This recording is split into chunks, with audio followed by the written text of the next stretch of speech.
We're looking at what I call the gods are not to blame. And we start with a song. I'm married to Jesus, Satan, leave me. I'm married to Jesus, Satan, leave me alone.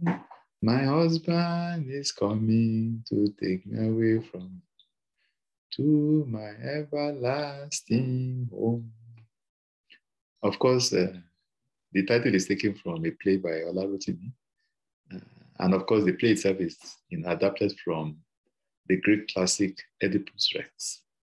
And the long and short of both, literature is that, there was, this prophetic pronunciation about the child that was born, that this child needs to be gotten rid of because he will grow up to kill his father and marry his mother. And so basically what happened in the play was that, they were now charged to go kill off the child. But those that were given that responsibility took pity on the child. And instead of killing off the child, they dropped the child in the forest. And then somebody else discovered the child, took care of him. And eventually, he became a military commander, rode into town, not even being aware of what he was doing, killed his father. And of course, took over the palace and married the mother. This is very interesting. But where we're actually going is 1 Corinthians 5 verse 1. It is actually reported that there is sexual immorality among you. And such sexual immorality is not even named among the Gentiles. That the man had his father's wife.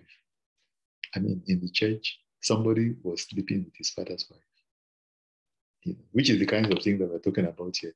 When you become a believer, instead of living a life that will be exemplary, you are doing even worse than what is not even happening in the world, which is an abomination even in the eyes of the world. So when this happens in church, it needs to be taken seriously. And that's why you see, Paul writing, what business of mine is it to judge those that are outside of the church? People can live their life of sin.